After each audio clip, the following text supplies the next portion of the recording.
So I got my Snapchat from my kids today, I think. Happy Father's Day. I don't have Snapchat, so I'm just assuming they Snapchatted me something. I'll never know. I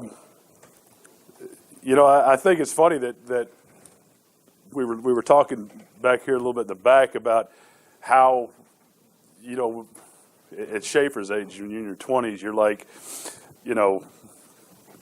you see the world a whole lot different than what I saw when I was in my 20s.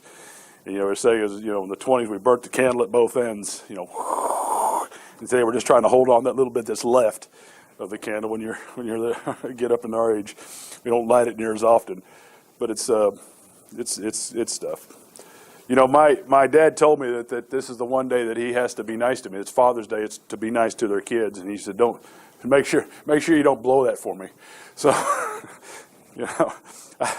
I didn't have much of a dad growing up. My dad was there, but he wasn't there. He wasn't a man that raised me in the ways of God or anything like that. So he was always working or doing something else. So I never understood the relationship between father and son. I never understood that relationship, how important it is. And today, looking back and how my sisters are and I am and all this and my brother, I can see just how important that relationship was. Actually, God showed me about 15 years ago that.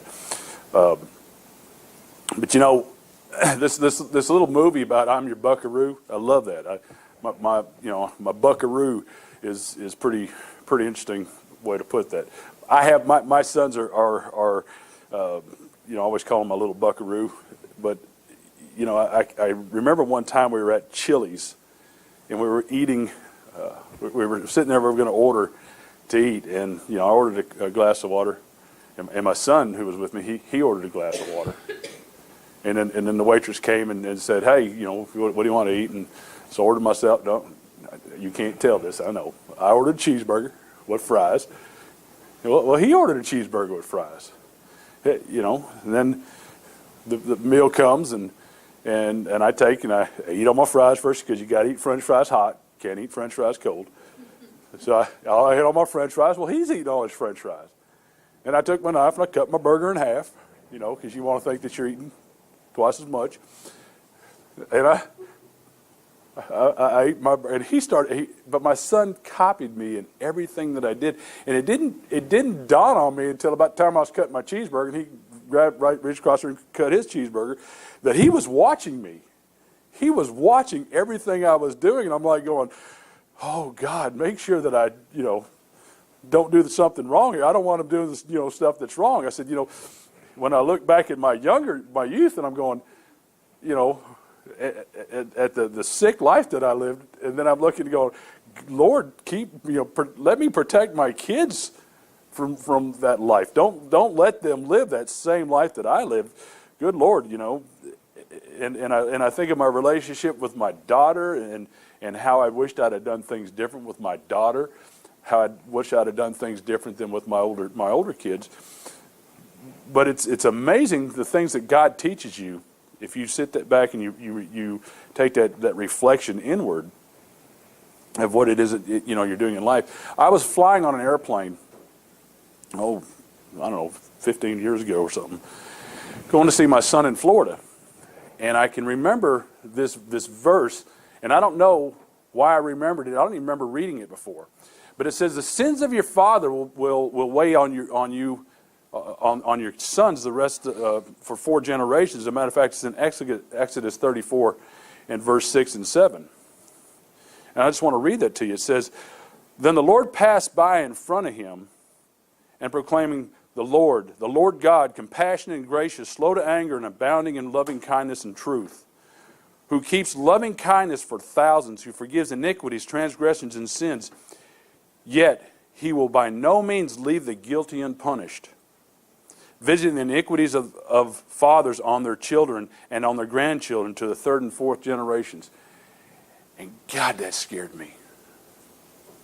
I was thinking to myself, holy moly, where does it end? What generation am I? And I remember on that plane, I remember saying, I'm going to set a stake in the ground right here, right now that is done, that my children aren't going to live like I lived, that my children weren't going to have the same hardships in life that I had, that it needed to be something different. And I started asking myself these questions. I started asking myself some really important questions on that plane at 35,000 feet. And I was like, what are my priorities in life? Have you ever asked yourself that? What are my priorities in life? If I was to ask you, who are you? How would you answer that question? If I was to ask you, who's your best friend? How would you answer that question? If I were to ask you, what's important in life? What things are important in life? How would you answer that? We would, and sometimes in counseling, we sometimes will ask, somebody will counsel and will say, like I got asked a long time ago, well, who are you? And I'm a fireman. And that's not who I am. And I answered it that way because my priorities in life weren't fixed. They weren't where they should be in life. That my priorities in life revolved around a job and then revolved around every other thing. It was backwards. God was absolutely last in my priorities of life. I have to first be a child of God. When somebody asks me, who are you? I'm a child of God. And when they ask me, who's your best friend? I say my wife. And then when they ask me, what's important in your life? What things are important in your life? Well, family's the most important thing in my life. And then I go, well, how do you go around and get that, where that all works itself together? What makes those things all work together in life? Because, I asked my brother-in-law this weekend, I said, Donnie, what did you tell your kids growing up? What did you share with them growing up? What message, they're all in their 20s, what message did you want them to have? And he kind of looked at me and he said, well, James, he said, I always wanted my kids to understand that they had to work hard. That working hard, nothing was free in life, that you had to work hard. He said, and then I wanted to make sure that they understand, be honest. Always be honest. Never not be honest. Be honest with things in life. And he goes, but most importantly, family first. And I said, Donnie, I see that in your kids. I see that that's how your kids are. Your kids are they're so bunch of kids that they stick together through anything. They are stuck like Chuck. They are together. And it's amazing because I said, how important was that message to you? How important was that message as a father to their kids to get? He says, that's what my dad told me. And his dad was he was a worker all his life. And as men, we've got to work for a living. We're the ones that are going to work. We're going to get our hands dirty. We're the ones that have to till the ground to cultivate, to make a living. And we lose sight of that. I was watching a little commercial, not a commercial, a little clip the other day on YouTube, and it was sad. This dad comes home, and on his way home from work, he's getting cell phone calls. And he's getting all these things that are just hounding in on him, and he gets home and he's bringing home takeout to the kid, to his son to eat, and he's on the phone. And he's like, "Here, son, go take care of this." And he hands him the takeout, and the kid takes it out, and he puts this food in the microwave. And he's sitting there watching the microwave, the food go round and round in the microwave, and it's reflecting. And then as it's showing what the dad's doing. And the dad walks in, and he just starts eating, and he's got paperwork in front of him, and he's eating. And the son looks at dad and says, "Dad, can't we just have dinner together? Can't you just give me a little bit of your time for dinner together?" And he's like, "Oh, son, it's just so busy. I got so much stuff going on. Things are just busy right now." And his son looks at his dad. He says, "Well, Dad, how much money do you make an hour?" His dad goes, "Well, it varies, son. I mean, it depends on the client." "Well, what's the normal? What's the average that you make per hour, Dad?" And the dad says, $250 an hour. And the son goes, "Huh." Eats a minute, and you see the thought process going. Looks at his dad and says, "Hey, Dad, can I borrow $100? And Dad goes, "Well, Sure, what do you need it for? Well, Dad, I just need to borrow $100. Well, son, tell me what you need the $100 for. And just as he starts to talk, his phone rings, the dad's phone rings, the dad picks it up and starts talking on the phone. Like that, and the kid's just like, oh, you can just see the defeatedness.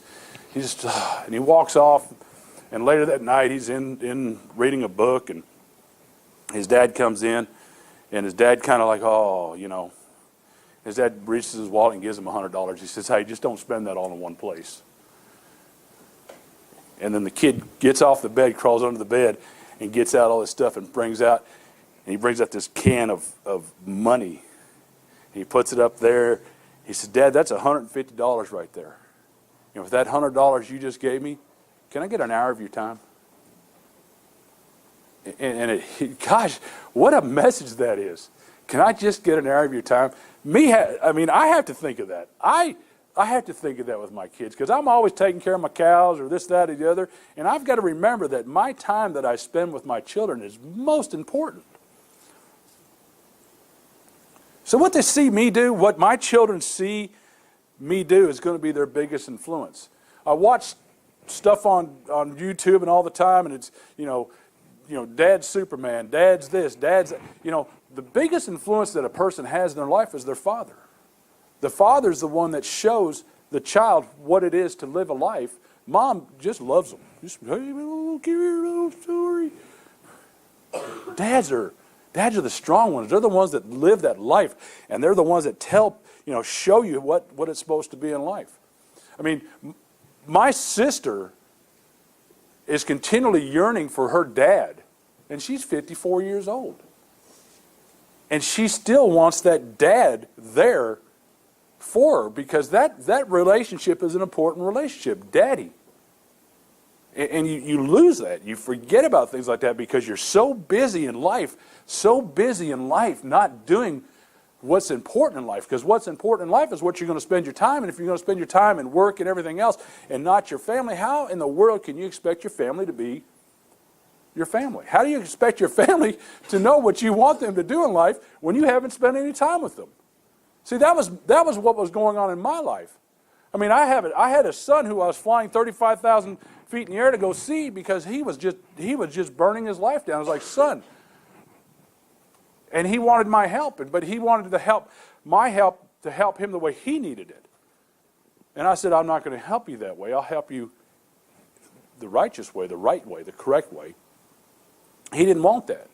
And he completely ignored me for 2 years. But every week for 2 years, I would get on the phone, and I'd say, and I know I was going to get his voicemail. Son, I just called to tell you I love you. And for 2 years, I did that. And one day, he calls me up on the phone, and he is so mad at me. Right, Dad, you've messed up my life. Everything you've done in my life is just completely wrong, blah, blah. And he was mad at me. And I let him vent. I just let him go. Go ahead, son. Just talk it all the way through. And he vented and talked. And then he goes, and he God this, and he started talking about God. And he started realizing that had I enabled him 2 years ago, he wouldn't be where he's at today because where he was at that day is he was built up in life. And he says, Dad, I love you. And that's something he hadn't said to me for I don't even know how long. But he realized that in life, that there was a hard lesson that he had to learn. Why is all this important to us? Why is it important as men that we understand what our responsibility in life is? We go all the way back to the days of Adam and Eve, and then we go all the way, how relationships are made and all this kind of stuff. We can look at all that. But just look inside your old self. Look inside who you are and what you wanted in your family, your expectations that you had. And just remember this. I had to understand that my dad didn't wake up in the morning, how am I going to screw up James's life today? What am I going to do to make him mad or ruin his world? He didn't wake up and do that. That's not who my dad was. My dad didn't wake up to decide how he was going to ruin his family. He woke up to decide how is he going to get what? Better in business. Because his job, what he did in life, his priorities were his work. His priorities weren't family. That was evidenced by how he spent his time. If I want to be seen in light, if I want my kids to see what it is to be a man, what's the first thing I want them to look at how I love God, how I read His Word and seek His Word. I want them to see how I love my wife, because that's really important. Because the way a man loves his wife is the way a daughter's going to expect to be loved by her husband, and a way a son should love his wife. They're going to see that. How do I love my family? How do I spend time with my family? How do I take the time and spend that time with my family? How do I treat others? Am I kind to others? Am I gentle on others? Or am I judgmental? Am I just harsh on others? And then they should see how I work. Then they should see how I labor at work. Because I want my kids to be hard-working kids. I want them to understand that a hard day's work is what? Is what you have to do to get by in life. That's what you need to take care of the first four. But you can't put the hard work in life away from everybody else. See, when I first came to God, I wanted to know what it meant to be a man. I had no idea. No idea. And I started reading some verses. I looked at Deuteronomy 6. In Deuteronomy 6, 4 through 9, it says specifically what that looks like, what the family unit looks like. He says, "Hear, O Israel, the Lord your God is the Lord is one. You shall love the Lord your God with all your heart, mind, soul, and strength. These words which I command you today shall be on your heart. You shall teach them diligently to your sons. And you shall talk of them when you sit at your house, and when you walk by the way, and when you lie down, and when you rise up. You shall bind them as a sign on your hand, and they shall be as frontals on your forehead. You shall write them on the doorposts of your house of your gate." That what you're writing on there is the commandments, the commandments of God. You know, I always looked at what there's a saying that there's the first four commandments are about God. The first four commandments that were given were about God. The last five are about how you treat others. What's the fourth one? Honor your mother and father. Gosh, if you look at the cross, how I look at these commandments, the one that's right in the center is honor your mother and father. Isn't that amazing? That if you don't honor your mother and father, you're going to have these problems. And it doesn't matter. I mean, I remember calling up my dad saying, "Hey, I'm sorry I wasn't the son you needed me to be in life." And it completely freaked him out. But I had to show honor to him. I didn't look for him to apologize to me how he raised me. No, I needed to apologize to him because I wasn't following the lead that he wanted. Is that backwards sometimes? Yeah. But I had to look and say, I need to forgive him. He doesn't need to forgive me. Looking at Joshua 1, 6 through 9. I love this verse. This is the man verse. This is a man verse right here. Y'all go ahead and puff your chest up now. "Be strong and courageous, for you shall give this people possession of the land which I swore to their fathers to give to them." What a tough man statement that is. "Only be strong and very courageous. Be careful to do according to the law which Moses my servant commanded you. Do not turn from the right or the left, so that you may have success wherever you go. That this book of the law shall not depart from your mouth, but you shall meditate on it day and night, so that you will be careful to do all according to the written in it. For then you will make your way prosperous, and then you will have success. Have I not commanded you? Be strong and courageous. Do not tremble or be dismayed, for the Lord your God is with you wherever you go." 3 times, actually 4 times, but 3 times he said, you got to be strong and courageous, man. This is not easy to walk as a man in today's world.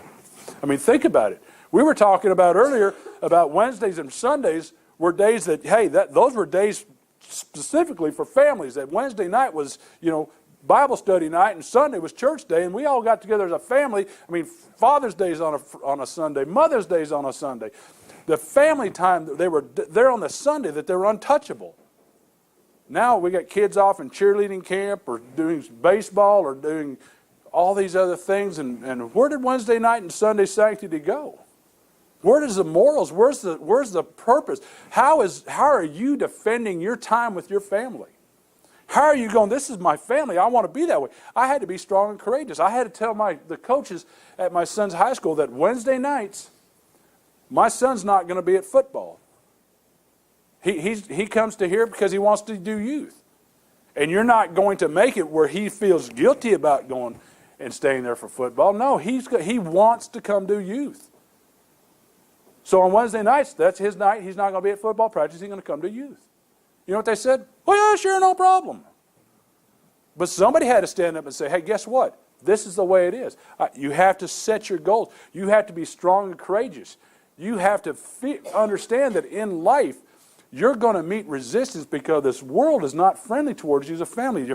The first thing the devil wants to do to you is make you doubt your relationship with God, and then he wants you to divide you between you and your wife, and he wants to just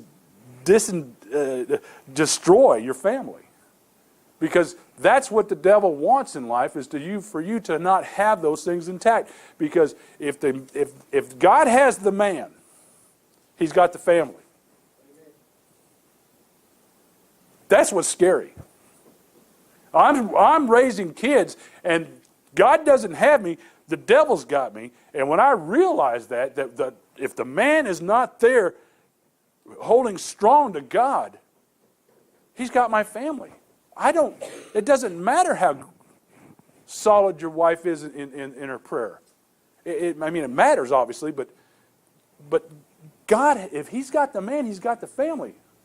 And that should worry every man. That should worry every boy, every man. We have to be, as men, we have to be strong and courageous. We have to be very strong and very courageous. Because this world doesn't want us to keep our family together. He doesn't want that. My first time I learned a verse, I was sitting in this place called the Freedom House, and I'm sitting there. I'm watching. There's 7 or 8 guys around there, and they're there because they have addiction issues. And I'm sitting there, and they're wanting me to teach there. And I'm wondering, what is the common theme that every one of these guys were sitting here for? Every one of these guys in this sitting in there had issues between them and their dad. They all had issues between them and their dad. And I remember this verse. This verse right here was my go-to verse. 1 Kings 2. 1 Kings 2:2 to be specific. But 1 Kings 2, this is David's time to die, drew near, that he was about to die.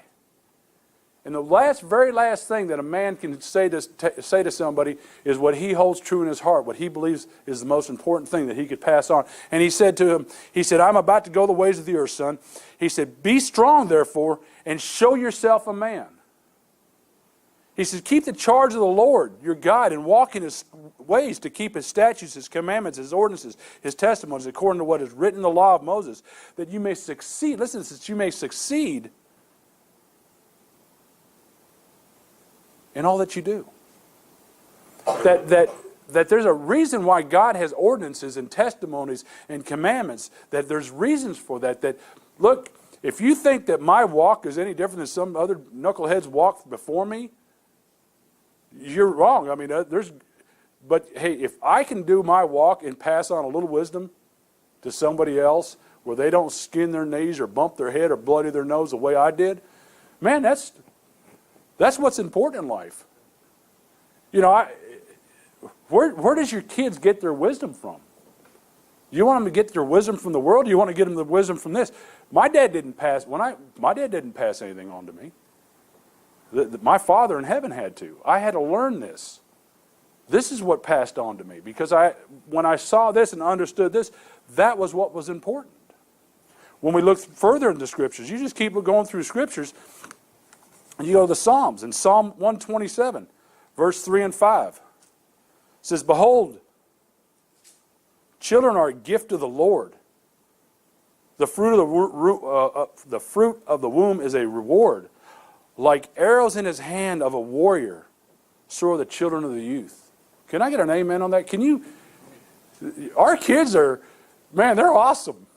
My little boy got here this morning and prayed with the men. We on down and Dad, can I pray? Oh, absolutely, son. Absolutely. He gets down on his knees and he prays and he says, Jesus, thank you for my dad. Whoo! Son, I got to wait before I can pray after you now, because that's a little 7-year-old boy telling you that. That means something. When he's 17, I hope he's got the same prayer. Right? I mean, God said, behold, this is my son in whom I'm well pleased. God said, listen to him. In other words, he speaks for the Father. He speaks for me. Isn't that amazing? That's a father with his children. You walk down the street, you got your little kid's hand, you're like, that's my boy.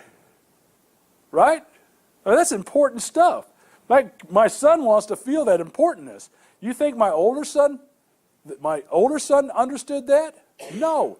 Get out of my way, boy. I got stuff I got to do. I mean, I see the difference. And I'm like, to my older son, I'm like, son, I apologize. I wasn't who I needed to be in life. I apologize. I didn't know these things.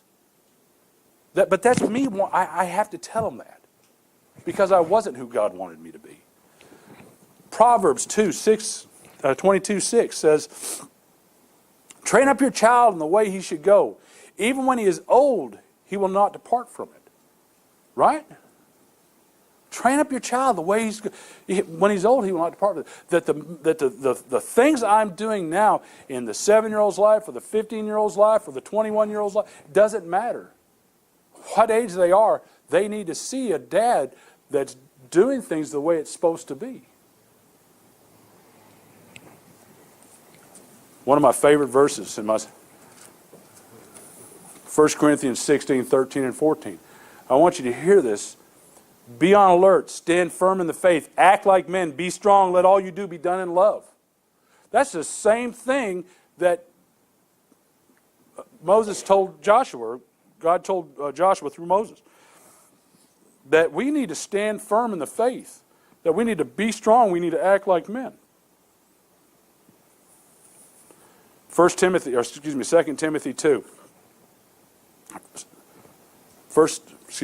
2 Timothy 1 says this. But Timothy had a dad. Don't know if he was alive or dead at the time. He was a Greek guy. His mom Eunice and his grandmother came to the faith through the preaching of Paul and with Timothy, and Paul knows that Timothy is firm in his faith. And Timothy is the preacher at the church of Ephesus, the book we've been doing. He's the preacher there. And he's saying to Timothy, because Timothy's kind of waning, he's kind of falling away from things. He's kind of not doing what the faith has called him to do. And Paul says, I'm reminded of the sincere faith within you, which was first dwelt in your grandmother and Lois, and I'm sure that it's still within you. He says, for that reason, because you have strong faith, I remind you, and the Greek word here is this is the only time the Greeks use it, and it's my favorite word in the world, anazapareo. I love that word, anazapareo, because it means to rekindle the fire within you. That fire that's inside you, to rekindle it. And it means, can you remember why there was a fire in your heart? Can you remember that time that caused you to be on fire for God? He's telling Timothy, remember that. Rekindle that. And he says, God has not given you a spirit of timidity or fear or weakness. That you're not a weak man. No, the spirit he's given you is that of power, love, and discipline. He's given you the spirit of the power of the Holy Spirit, the love of the Father, and the discipline of Christ Jesus. That he's given you the Trinity to hold on to, that when you go through life, you remember those things in your life that you caught on fire with, that you said, yes! And you keep those inside you, and you build up yourself, and you understand that God is in you, and that's the gift that you've been given, is God in you, and that you have this great power within that's the fire that's in your belly, that when you get up and you do things, that you don't let other people push you the way they want you to go. You stand firm in the faith. See, that's an important message that men have to have. They have to have that with their sons. They have to understand that Can I get a raised hand? Men, did you ever do something in your life that you go, boy, I hope my kids don't do that now? I got a buddy of mine who has a daughter who he was a little bit promiscuous in his life, and I said, you know what? You know what's going to happen is your daughter's going to understand that's the way it is. And she's going to say, and this was a long time ago, I told him this. And now he's reaping the rewards for that. He sees that, and he comes to me and says, man, if I only knew. I said, you knew. You knew. You knew. You knew that how you lived your life, that's how it was going to be. That when you walk away from something that's important, that's foundational in your life, when you walk away from that and you give your way to the ways of the world, of your own indulgence of your flesh, what do you think is going to happen?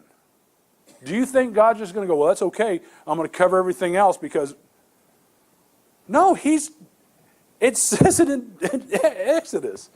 The sins of your father. You're going to, the third and fourth generation on the kids and grandkids. Isn't that amazing? How do you want your kids? Let me ask you, younger people that don't have kids yet. How do you want your kids to be?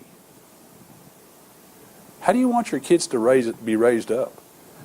How do you want to see your kids to see you? Do you want your kids to see you like you see your dad? Well, how do you see your dad? Do you see your dad as the one that just messed up my life? That's the way I saw my dad. Dad, you have completely burned down my life. But I learned work ethic from him. I learned strength from him. Was it the right thing to have learned from him? Absolutely.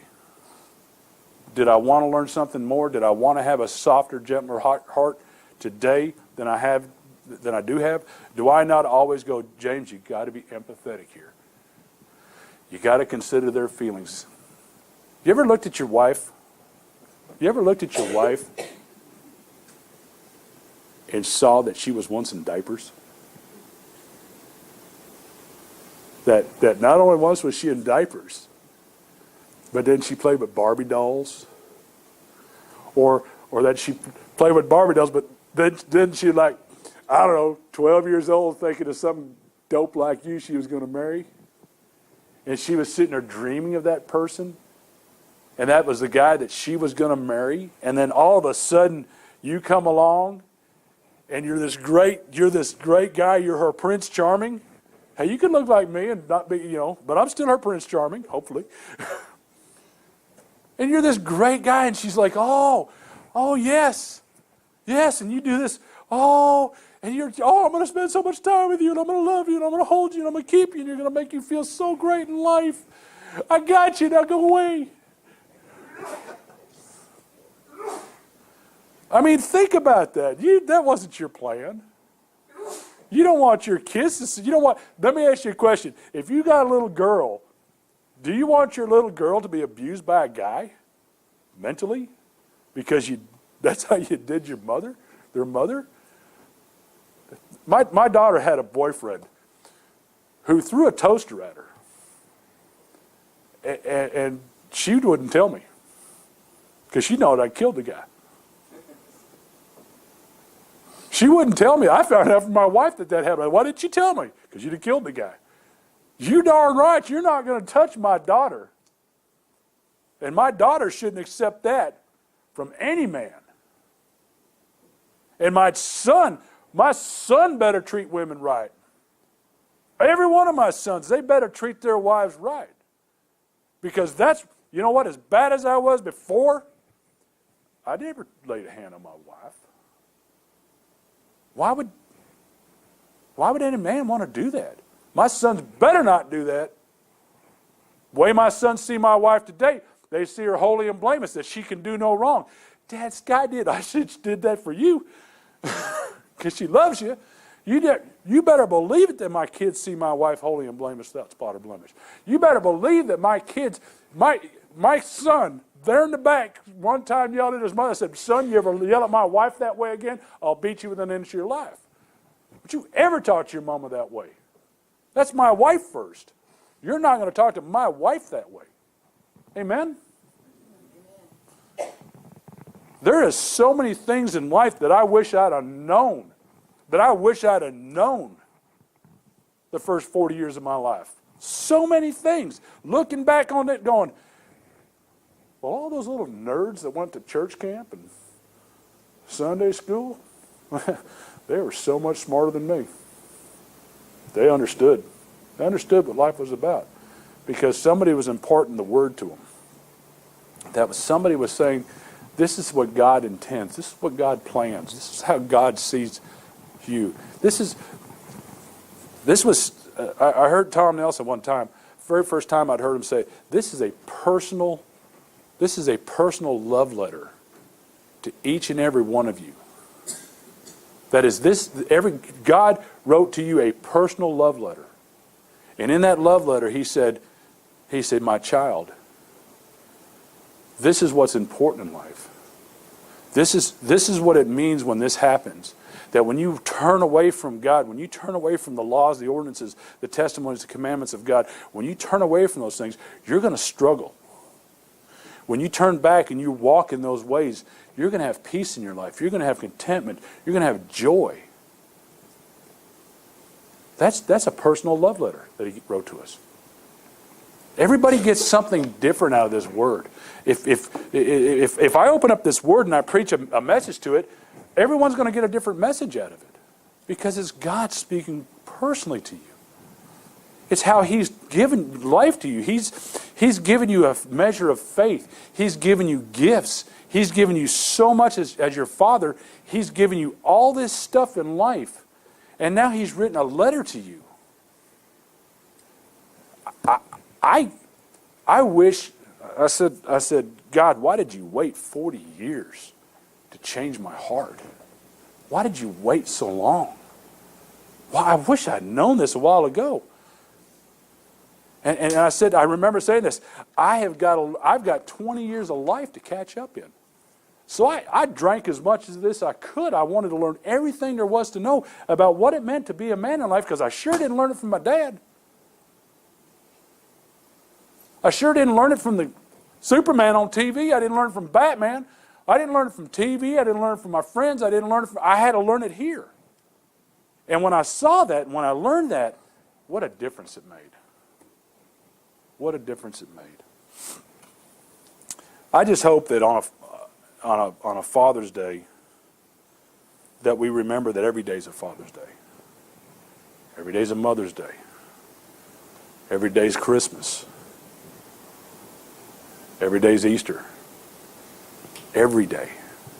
Those things that God has set as really important in your life, really important, is God, Mom and Dad, and others. And that's what, when we honor those things, when we respect those things, when we follow that path they've put us on, guess where we're at in life? Right where God wants you to be. Full of peace and happiness and joy. I love watching that video, My Little Buckaroo, because it just reminds me of just the times where I see my kids doing the knucklehead things that I do. And I take joy in that. I take joy in that. Hey, Dad, watch this. Hey, Dad, see that? Hey, Dad, look at me over here. Hey, Dad, what about this? Hey, Dad. Hey, Dad. I'm glad I can hear that now. You know, there's people that don't hear that anymore. And remember that. Hey, Dad. Amen?